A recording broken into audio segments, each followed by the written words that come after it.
Okay. Okay. Oh.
Welcome to the First Unitarian Church of Cincinnati.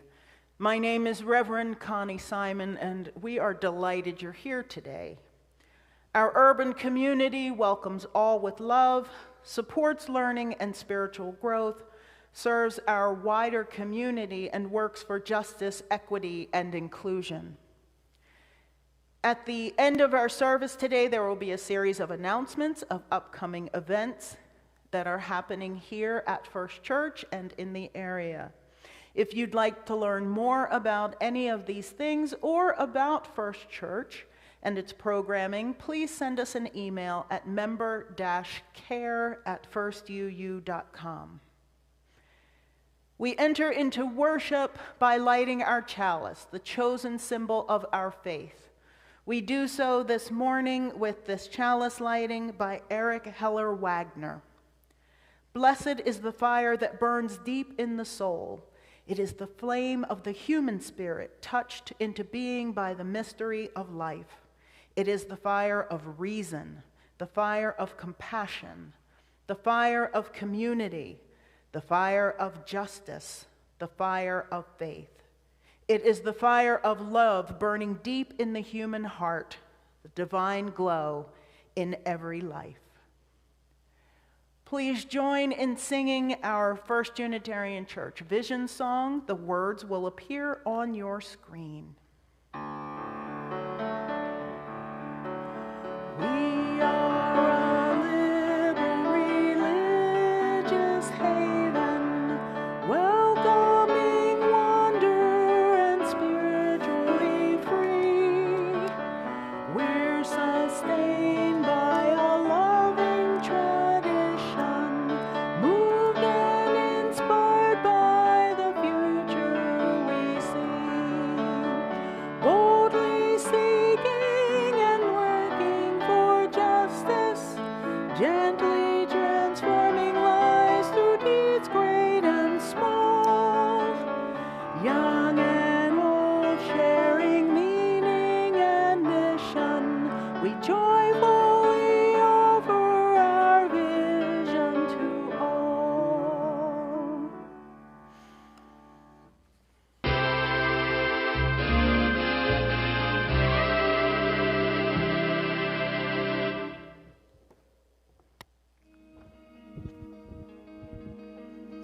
Papa's Backpack, a tribute to the bond between a child and military parent, by James Christopher Carroll. My papa is a soldier, with arms strong and warm. My papa is a soldier, and sometimes soldiers go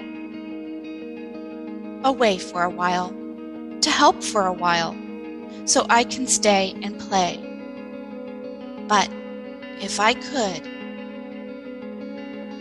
I'd ride in Papa's backpack and whisper in his ear. I'd ride with Papa side by side, so when he goes, I'm near. Mother, father, daughter, son, sister, brother. Me and my papa, papa, papa, pa. Me and my papa, papa, papa, pa. We'd smell the smoke, we'd hear the growls, the rumble and the roar. We'd feel the sting and twisted wind, we'd taste the angry rain. But side by side, we'd ride the storm, and side by side, we'd find our way. He'd hold my hand, he'd touch my hair, he'd kiss my face and eyes. Me and my papa, papa, papa, pa. Me and my papa, papa, papa, pa. My papa is a soldier, with arms strong and warm. My papa is a soldier, and sometimes soldiers go away for a while, to help for a while, so I can stay and play.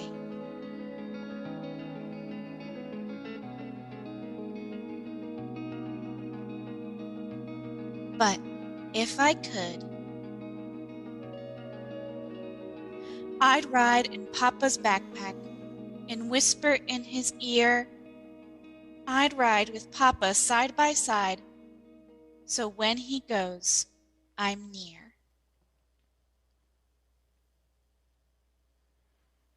This past Thursday was Veterans Day, a day to honor and recognize those still living who have served in the armed forces.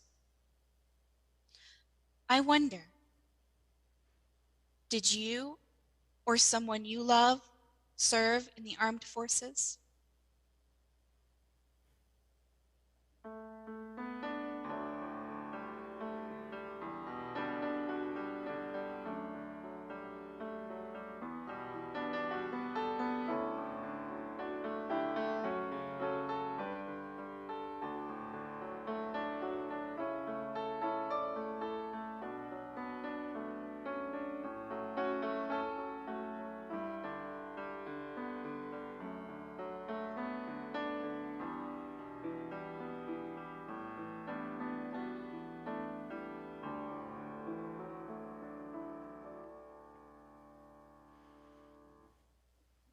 We give thanks for this precious day.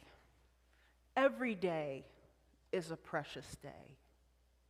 Every moment is a precious moment. Every memory is precious. Whether it's a happy memory or a sad memory or a traumatic memory, those memories are still precious in their own way. They inform our lives, they shape who we are, they give us courage, they build resilience in us, they connect us to our own humanity. Another way that we honor those moments and those memories is through our joys and sorrows each week. Each one of these stones represents a memory, a thought, a person, a joy, a sorrow, something that has been part of the circle of our lives since last we were together. This water represents the healing power of community and of love. And so it is that every week we name our joys and sorrows and drop a stone in water so that our sorrows may be softened and our joys may be amplified. This week, we drop a stone in support of our beloved Barbara Bonney, who will be having surgery this week. We hold her in love, and we pray that every hand that touches her is a healing hand.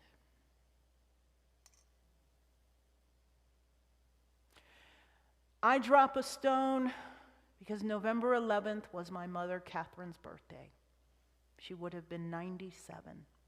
And today would have been my Aunt Amy's birthday. Probably close to the same age.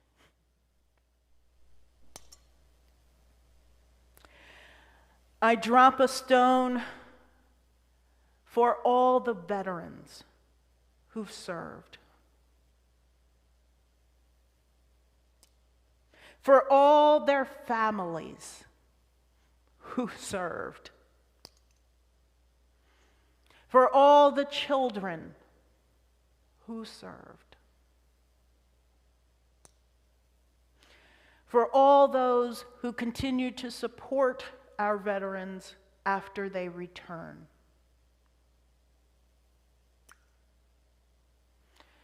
We drop stones for those in our world who are continuing to deal with COVID-19.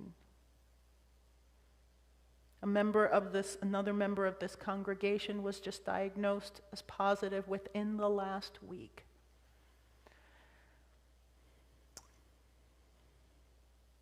We drop a stone for those who are continuing to deal with addiction and sadness and grief and loneliness and despair and economic worries.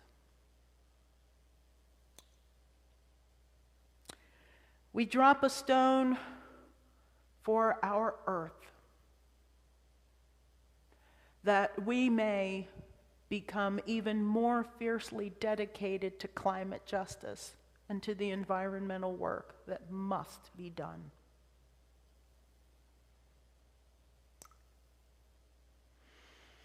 We drop in a stone for all the joys this week, for all the times a baby took a first step, for all the times someone heard the words, "I love you," for the first time, for the birthdays, for the weddings, for the anniversaries, for the good news from the doctors. We drop a stone for joy. And then one more stone. This is a special stone. This is the stone for all those things that we either can't speak out loud, or the things that are happening that we don't even know are happening, but we're sure that somewhere, someone is in need of a stone. We drop a stone for those. And while you enjoy the view of these beautiful flowers, which were given by Faith Maynard in celebration of her daughter Cordelia's 12th birthday, note they are her favorite color, turquoise, I invite you to listen to this prayer for the world. And every time I pause, I want you to say to yourself, we lift up our hearts. This is by Amy Petrie Shaw. For all who die in war, we lift up our hearts. For all who live in suffering in the aftermath of violence, for all who give their lives in smoke and flame, for all who go on in honor of the dead, for all who have served, for our country and our world,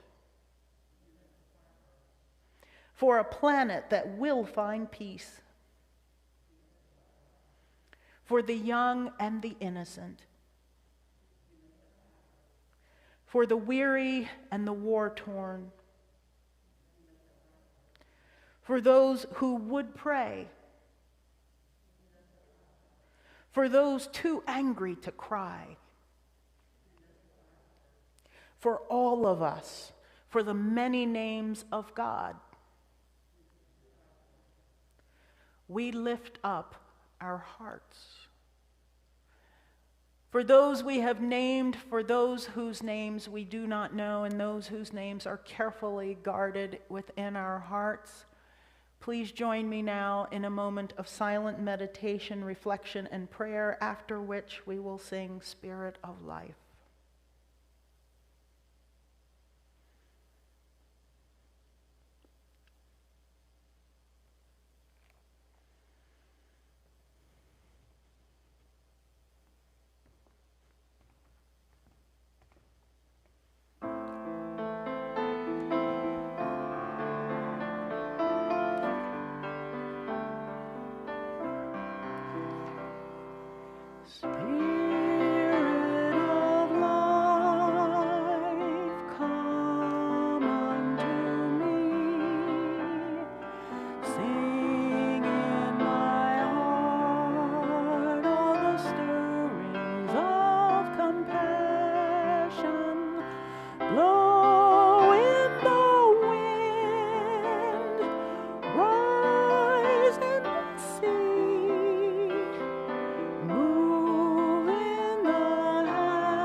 When the Worship Committee and the Social Justice Committee asked me if I would be willing to give a testimonial in support of the UUSC, Unitarian Universalist Service Committee guest at our table campaign, I jumped at the chance to do that because this is an issue that is really important. It's dear to my heart, and it is one of the reasons why both Lois and I are contributors, monthly sustaining contributors to the UUSC, and we always contribute to the yearly campaign guest at our table in November.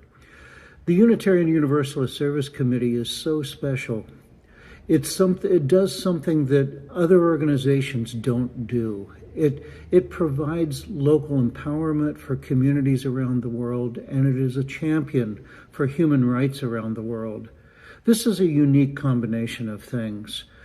Our money that goes to the UUSC will support local development projects that empower people. It's not top-down development where money comes in and people are told what to do with it. This is money and resources that empowers local communities to take control of their lives.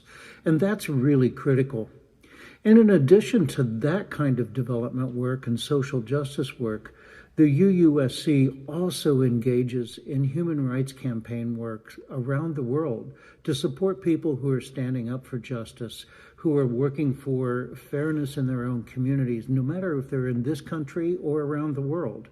It's something that's really vital, and it represents putting our faith and our values into practice. So when we get an opportunity to support an organization that is this good, we need to jump at that chance and contribute as much as we possibly can to the Guest at Our Table program. I guarantee you that the dollars that we give to the UUSC go a long, long way, and they represent the values of Unitarian Universalists from all over the world. Thank you. If you'd like to support Guests at Your Table or First Unitarian Church in general, we've tried to make it as easy as possible. You may text the word GIVE to 513-717-7373. If you have access to our member system Breeze, you can click Give Now, or you can give online at www.firstuu.com. When using electronic giving, be sure to select Guest at Your Table or the appropriate fund to which you'd like to donate. You can also mail a check to 536 Linton Street, Cincinnati 45219, payable to First Unitarian Church with Guest at Your Table in the memo line. Our offering will now be gratefully received.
On November 11th, 1919, President Woodrow Wilson marked the one-year anniversary of the end of World War I with the celebration of those who fought in the U.S. military. In 1945, this observance would be expanded to honor veterans of all wars, not just World War I. And in 1954, we changed the name from Armistice Day to Veterans Day. For those who don't know, Veterans Day celebrates those who served in the military, whereas Memorial Day honors those who died in service. Today, there are 19 million living veterans who served during at least one war. Among them, 5.9 million in Vietnam, 7.8 million during the Gulf War era, over 900,000 during the Korean conflict, and there are still a little over 240,000 World War II veterans still alive. Here are President Wilson's words. To us in America, the reflections of Armistice Day will be filled with solemn pride in the heroism of those who died in the country's service, and with gratitude for the victory, both because of the thing from which it has freed us, and because of the opportunity it has given America to show her sympathy with peace and justice in the councils of the nations.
The original requirement of the 2 moments of silence at 2:11 p.m. Eastern Time on November 11th has largely been lost in American Veterans Day remembrances.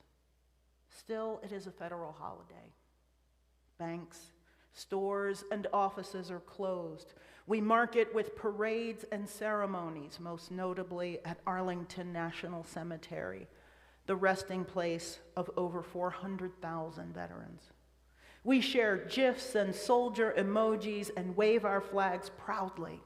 We have Veterans Day sales on cars and appliances and offer free coffee, donuts, ice cream, and other assorted discounts to those with a military ID. I don't mean to sound cynical. I appreciate and respect Veterans Day and military service.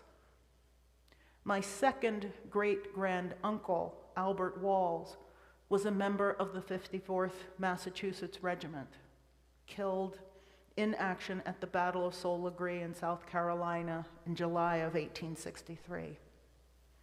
My dad was a member of the segregated Army Corps that built pontoon boats in World War II and served in the US and Europe.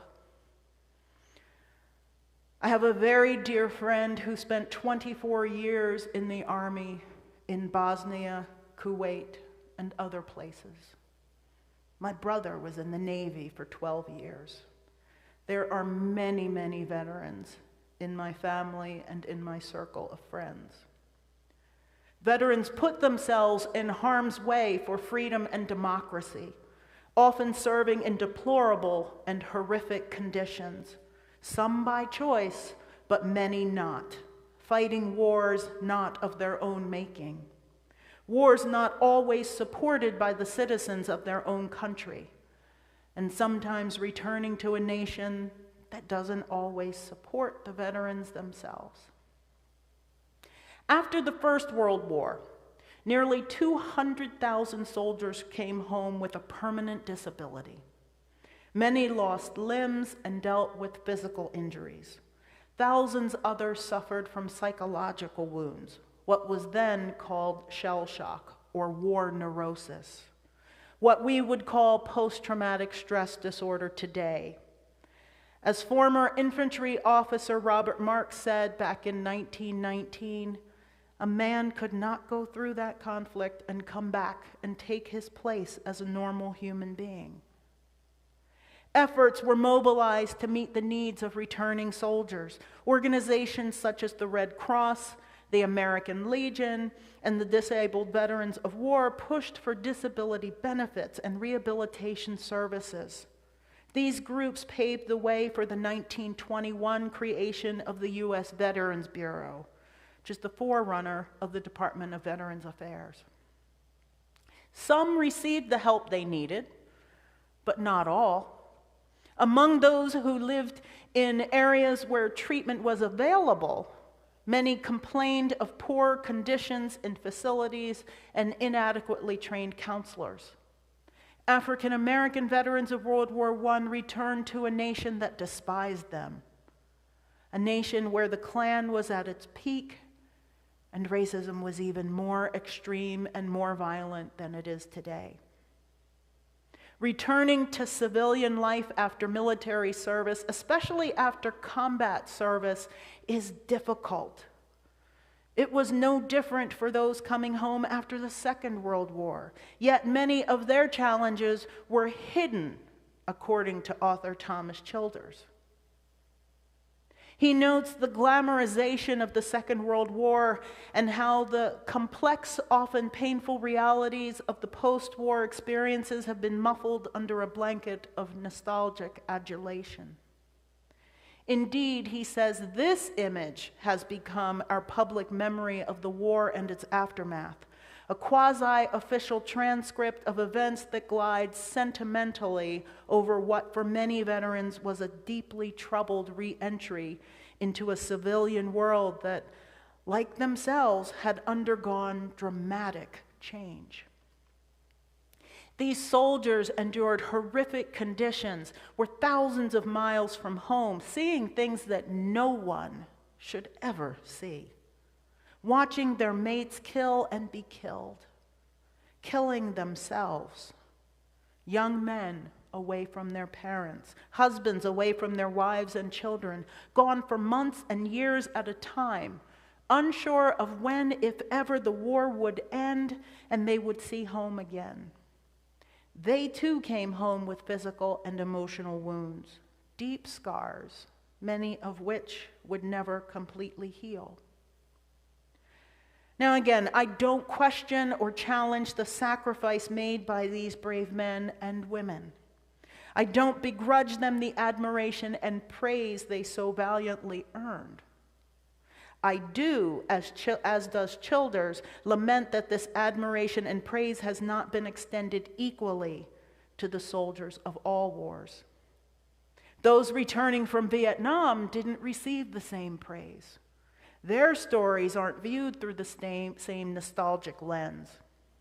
Hitler was a different enemy, and Japan had attacked Pearl Harbor. So World War II was different than Vietnam. Vietnam was a war that sparked protests in the streets and was generally unpopular with the nation at large.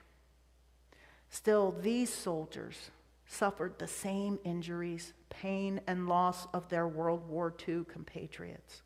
They came home with visible and invisible wounds and also had to deal with the public's anti-war sentiment.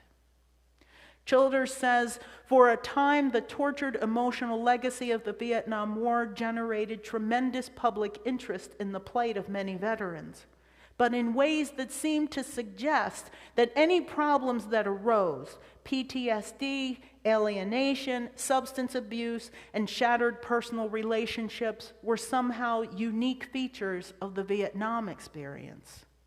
Bad war, bad outcome, bad after effects.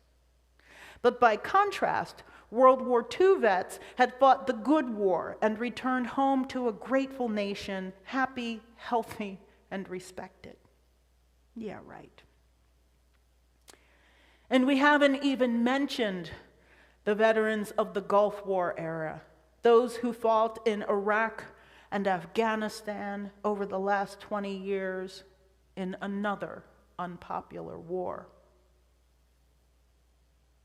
I simply say, war sucks.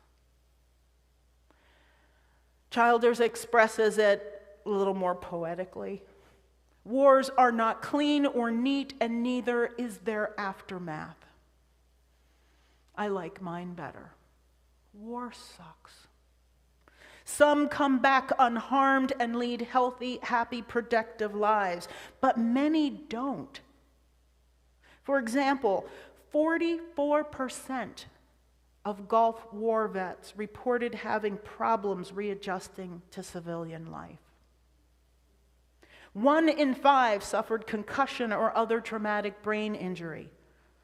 That same percentage, 20%, suffer from PTSD versus 7% of the general population. The numbers are even higher for Vietnam vets, with 30% of them dealing with PTSD and depression and anxiety. Many abuse alcohol and drugs. Some experienced sexual trauma, harassment, and assault, particularly those LGBTQ soldiers serving and or expelled from service before Don't Ask, Don't Tell. Many are faced with cancers and other illnesses specific to the war in which they served. Just as World War I vets dealt with the effects of mustard gas, those in Vietnam contracted bladder cancer and other illnesses from exposure to Agent Orange, while Gulf War vets have developed all kinds of problems as a result of burn pits and other toxic substances. These conditions create unbelievable mental stressors on top of trying to fit back into normal family and social relationships and reestablishing oneself professionally, trying to find a new job, living arrangements, all of those things. Before COVID, the number of homeless vets in America had been on the decline for 10 straight years. But it was still higher than the general population. And now it's on the rise again, as is the rate of unemployment among vets. The pressure is immense. Self-imposed pressure. Pressure from family members who just don't understand what they've been through, yet urge them to get back to normal and snap out of it. Pressure from society. It should be no surprise how many veterans suffer from mental health issues. Given the well-documented issues with management of VA health facilities and programs, many of them don't get the treatment they so desperately need. It should be no surprise that veterans are more likely than the population at large to commit suicide. Just during the 12 years from 2005 to 2017, 79,000 veterans died by suicide. That's more lives than were lost in Vietnam, Iraq, and Afghanistan combined. Upon entering office, the Biden administration pledged to improve veterans' benefits, to provide additional counseling and supportive services, improve medical care, and expand access to disability benefits. It's a big ask. The VA operates 1,232 outpatient facilities, 1,600 healthcare locations, and 144 medical centers. There are numerous programs and agencies dedicated to supporting this vulnerable population. We know many of our vets are in trouble, but still we're falling short. Is this how we say thank you? Back in 2009, Sean Holland, then a lieutenant colonel in the U.S. Marine Corps Reserves and a ministerial intern at the Church of the Larger Fellowship, wrote that Veterans Day asks us about our military service or the service of family or friends, recent or distant. It asks us what we know about service in the midst of conflict, within our history, within our politics, and within our human condition. In short, it asks us to reflect on who we are in contexts which may be unfamiliar or uncomfortable.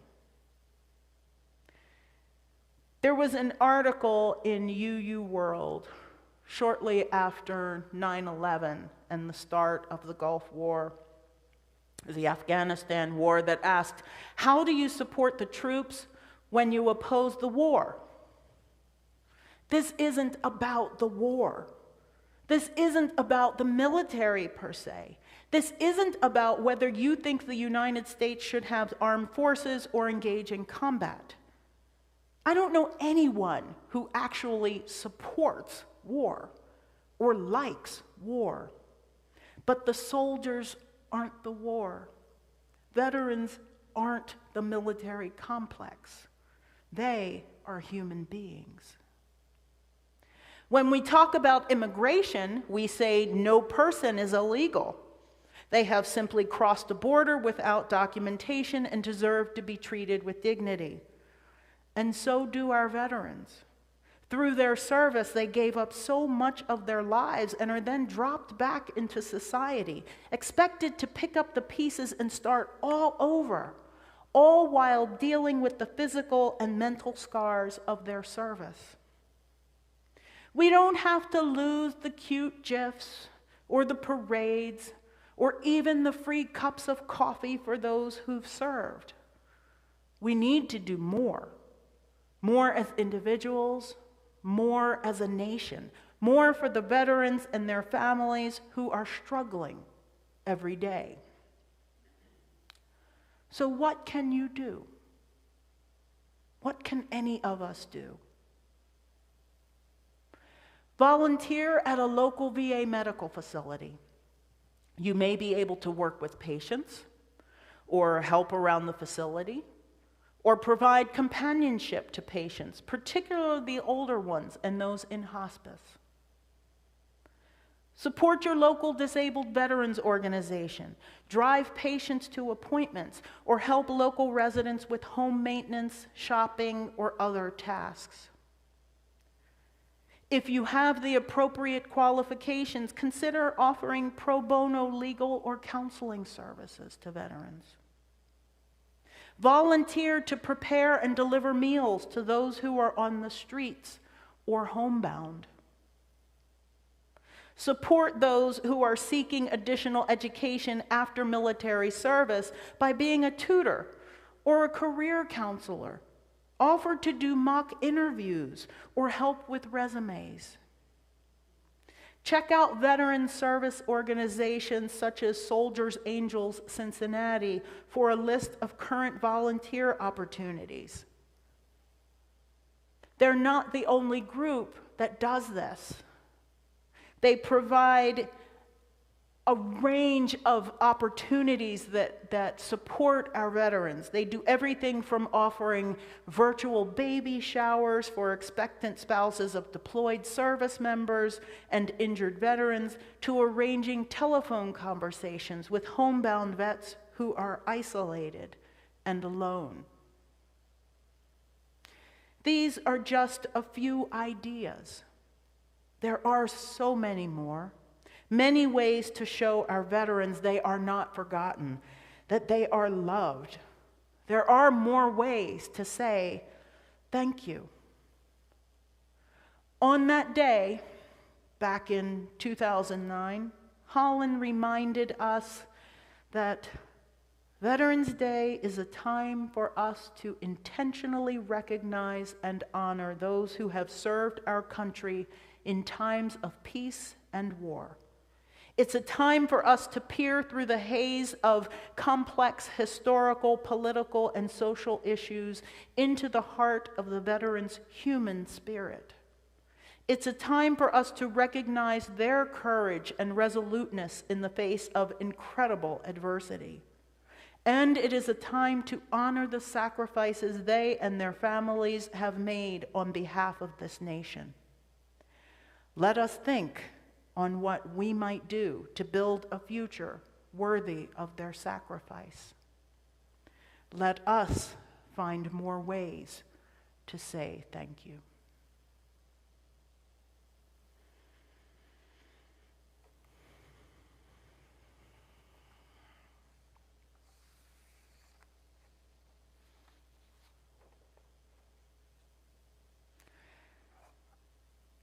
And now we end our service by extinguishing our chalice, by reciting together the words that appear on the screen. Together we say, "We extinguish this flame, but not the light of truth, the warmth of community, or the fire of commitment. These we carry in our hearts until we are together again." May you all go in peace, in safety, in love, in gratitude, and in remembrance. Blessed be.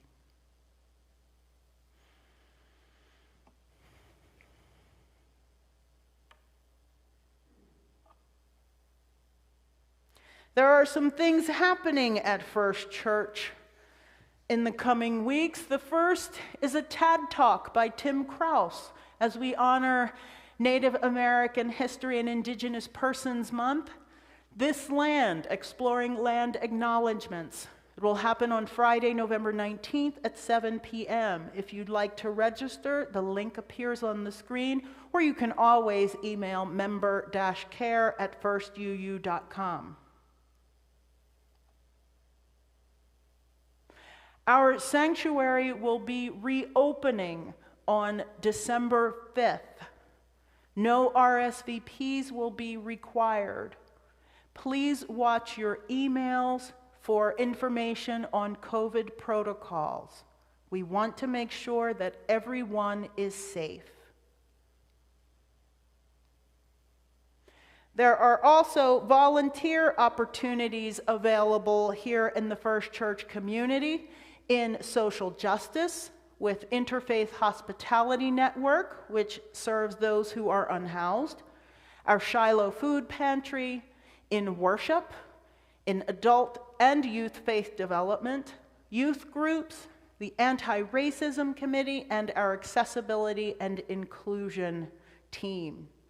You can see our newsletter or email administrator@firstuu.com or even member-care@firstuu.com for more information on any of these opportunities.